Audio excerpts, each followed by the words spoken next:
வணக்கம் மக்களே. Railway recruitment போர்ட்லேருந்து notification release பண்ணியிருக்காங்க. நிறையவே வேகன்சிஸ் கொடுத்துருக்காங்க. அதை பற்றி நம்ம டீட்டெயில்டாக பார்க்கலாம். அப்ளிகேஷன் என்னைக்கு ஓப்பன் ஆகுதுன்னு பார்த்தீங்கன்னா ஜான்வரி 23 அன்னைக்கே ஓப்பன் ஆயிடுச்சு. அண்ட் க்ளோசிங் டேட் பார்த்துட்டோம் அப்படின்னா February 22 க்ளோஸ் ஆகுதுங்க. அண்ட் வந்து நீங்கள் ஃபீ பே பண்ணணும். ஸோ அதுக்கான க்ளோசிங் டேட்டும் கொடுத்துருக்காங்க. February 24 க்ளோஸ் ஆக போகுது. அண்ட் அப்ளிகேஷன் நீங்கள் ஃபில் பண்ணிட்டீங்க. ஸோ அதில் ஏதாவது மாடிஃபை பண்ணணும் அப்படின்னா அதுக்கான டேட்டுமே கொடுத்துருக்காங்க. ஸோ February 25லேருந்து March 6 வரைக்கும் நீங்கள் அதுக்குள்ளே வந்து ஏதாவது மாடிஃபிகேஷன்ஸ் இருந்ததுன்னா நீங்கள் சேஞ்ச் பண்ணிடணும். அண்ட் தென் வேகன்சிஸ் பற்றி பார்க்கலாம். ஸோ வேகன்சிஸ் பார்த்துட்டீங்க அப்படின்னா நிறைய வேகன்சிஸ் இருக்குது. ஸோ அது வந்து நம்மளுக்கு வந்து அனெக்ஷர் பியில் வந்து கொடுத்துருக்காங்க அந்த ஃபார்மில். ஸோ அது இந்த பிடிஎஃப்ல கீழே இருக்குது. ஸோ நீங்கள் அதை ரெஃபர் பண்ணிக்கோங்க. அண்ட் இனிஷியல் பே பார்த்துட்டோம் அப்படின்னா 18,000 வந்து ஸ்டார்ட் ஆகுது. அண்ட் மெடிக்கல் ஸ்டாண்டர்ட் பார்த்துட்டோம் அப்படின்னா அனெக்சர் A ஃபார்மில் வந்து கொடுத்துருக்காங்க. ஸோ அதை ரெஃபர் பண்ணிக்கோங்க. அண்ட் ஏஜ் பார்த்துட்டோம் அப்படின்னா 18லேருந்து 36 ஏஜ் இருக்கவங்க வரைக்கும் தாராளமாக அப்ளை பண்ணலாங்க. அண்ட் வேகன்சிஸ் பார்த்துட்டோம் அப்படின்னா 32,438 இருக்கு. ஸோ இது எக்கச்சக்கமாக வேகன்சிஸ் இருக்குது. ஸோ கேட்டகரி வைஸ் வந்து செப்பரேட் பண்ணி போட்டிருக்காங்க. ஸோ அதை பார்த்துட்டு நீங்கள் எந்த கேட்டகரியோ அதை பார்த்துட்டு நீங்கள் அப்ளை பண்ணுங்கள். அண்ட் இன்ஸ்ட்ரக்ஷன்ஸுமே கொடுத்துருக்காங்க.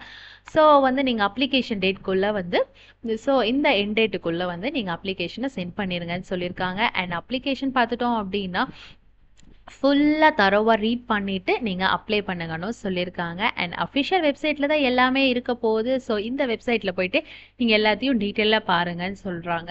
அண்ட் உங்களோட ஓன் நம்பர் அண்ட் வேலிடான ஆக்டிவாக இருக்கிற மாதிரி உங்களோட பர்சனல் மெயில் ஐடியும் கொடுங்க. ஸோ இதில் வந்து ஏதாவது ஒரு மெயில் ஒரு SMS வரும். ஸோ அந்த ரெக்ரூட்மெண்ட் வரைக்கும் நீங்கள் அதை வச்சுக்கோங்க. அதை வந்து பார்த்துட்டே இருங்க. அதை ஆக்டிவாக வச்சுக்கோங்கன்னு சொல்லியிருக்காங்க.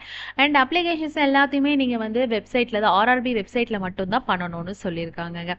அண்ட் அதுக்கப்புறம் பார்த்துட்டோன்னா நீங்கள் வந்து அப்ளை பண்ணும்போது வந்து ஒரு கிரியேட் அன் அக்கௌண்ட் கொடுத்து தான் நீங்கள் வந்து பண்ணணும். ஒருவேளை ஆல்ரெடி நீங்கள் அந்த இதில் அப்ளை பண்ணியிருக்கீங்க அப்படின்னா ஆல்ரெடி கிரியேட் பண்ணி வச்சுருப்பீங்க அக்கௌண்ட்டு. ஸோ அந்த அக்கௌண்ட்லேயே போயிட்டு நீங்கள் பண்ணலாம். அண்ட் மெடிக்கல் ஃபிட்னஸுமே உங்களுக்கு பார்ப்பாங்க.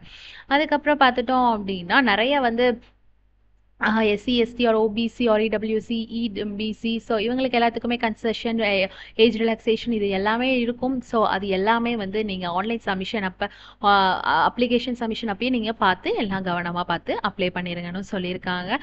ஸோ அதுக்கப்புறம் பார்த்துட்டோம் அப்படின்னா நீங்கள் ஒரு வேளை வந்து ஏதாவது மாடிஃபிகேஷன் பண்ணுறீங்கன்னா அதுக்கு வந்து 250 rupees வந்துட்டு பே பண்ணிட்டு தான் அந்த மாடிஃபை பண்ணுற மாதிரி இருக்கும் அந்த அப்ளிகேஷனை. ஸோ அதனால் ஃபஸ்ட் டைம் பண்ணும்போதே மேக்ஸிமம் நல்லா பண்ணிடுங்க. கரெக்டாக எல்லாத்தையும் செக் பண்ணிக்கோங்க. ஒன்ஸ் ஆர் ட்வைஸ் ஆர் பண்ணிக்கோங்க. ட்வைஸ் ஆர் ட்ரைஸ் கூட நீங்கள் பார்க்கலாம், தப்பே இல்லை. ஸோ இல்லைனா நம்ம மாடிஃபை பண்ணுறதுக்கு பே பண்ணுற மாதிரியும் இருக்குங்க. அண்ட் நீங்கள் வந்து லாஸ்ட் டைம் வந்து ரஷ் பண்ணி ரொம்ப அவசரமாலாம் பண்ண வேணாம். ஸோ நீங்கள் அதனால் சீக்கிரமாக டைம் இருக்கும்போதே அப்ளை பண்ணிடுங்கன்னு சொல்லியிருக்காங்க. ஸோ இது போக உங்களுக்கு ஏதாவது டவுட்ஸ் எல்லாம் இருந்தது அப்படின்னா ஹெல்ப்லைன் நம்பர் கொடுத்துருக்காங்க. ஸோ இந்த நம்பருக்கு வந்து நீங்கள் காண்டாக்ட் பண்ணி கேட்டுக்கலாம். ஒரு மெயில் ஐடி கூட கொடுத்துருக்காங்க. ஸோ நீங்கள் அதுலேயும் போய் கேட்டுக்கலாம். அண்ட் இம்பார்ட்டன்ட் இன்ஸ்ட்ரக்ஷன்ஸுமே கொடுத்துருக்காங்க. ஸோ என்னென்ன அப்படின்னா நீங்கள் வந்து மால் ப்ராக்டிஸை வந்து பண்ணவே கூடாது எக்ஸாம் ஹாலில். அண்ட் பேண்ட் ஐட்டம்ஸ் எல்லாத்தையுமே நீங்கள் எடுத்துகிட்டு வரக்கூடாதுங்க எக்ஸாம் ஹாலுக்கு. அதாவது வந்து like mobile phones, Bluetooth, pendrive, laptops, calculator, wrist watches இந்த மாதிரி எதுவுமே எடுத்துகிட்டு போகாதீங்க அப்படின்னு சொல்லியிருக்காங்க. அண்ட் ஸ்டேஜஸ் ஆஃப் எக்ஸாமினேஷன் பார்த்துட்டோம் அப்படின்னா உங்களுக்கு கம்ப்யூட்டர் பேஸ்டு டெஸ்ட் நடக்க போகுது. அண்ட் அதை கிளியர் பண்ணிட்டீங்கன்னா ஃபிசிக்கல் எஃபிஷியன்சி டெஸ்ட் வந்து நடக்க போகுது. அண்ட் அதை ஃபாலோ பண்ணி document verification and medical examination நடக்க போகுது. அண்ட் கால் லெட்டர் பார்த்துட்டோம் அப்படின்னா உங்களுக்கு நீங்கள் டவுன்லோட் பண்ணுற மாதிரி இருக்கும். அந்த டவுன்லோடில் வந்துட்டு உங்களுக்கு சிட்டி அண்ட் டேட் வந்து எக்ஸாம் என்னைக்கு அப்படின்னு வந்து கொடுத்துருப்பாங்க. அண்ட் ஷார்ட் லிஸ்டிங் ஆஃப் ஃபார்பேட் வந்துட்டு நீங்கள் அதை கிளியர் பண்ணிட்டீங்கன்னா அண்ட் நெக்ஸ்ட் வந்துட்டு ஃபஸ்ட் ஆன்லைனில் கிளியர் பண்ணிட்டீங்கன்னா அடுத்து வந்து உங்களை இதை கூப்பிடுவாங்க. And short listing of candidates வந்துட்டு எப்படின்றத வந்து நம்மளுக்கு டீட்டெயில்டாகவே சொல்லிட்டாங்க. அண்ட் நெகட்டிவ் மார்க்கிங் வந்து இருக்குது. ஸோ எப்படி அப்படின்னா ஒரு கொஷின் தப்பாக எழுதிட்டீங்க அப்படின்னா 1/3 ஆஃப் த மார்க் அலோகேட் பண்ணது வந்து உங்களுக்கு ரெடியூஸ் ஆகும். அண்ட் நெகட்டிவ் மார்க் இருக்குது. ஸோ கிளியராக பார்த்து கவனமாக ஆன்சர் பண்ணுங்க. ஸோ அதுக்கப்புறம் பார்த்துட்டோம் அப்படின்னா ஒன்றும் டீட்டெயில்டாகவே கொடுத்துருக்காங்க. எல்லாமே நீங்கள் லைன் பை லைன் தான் பார்க்கணும்.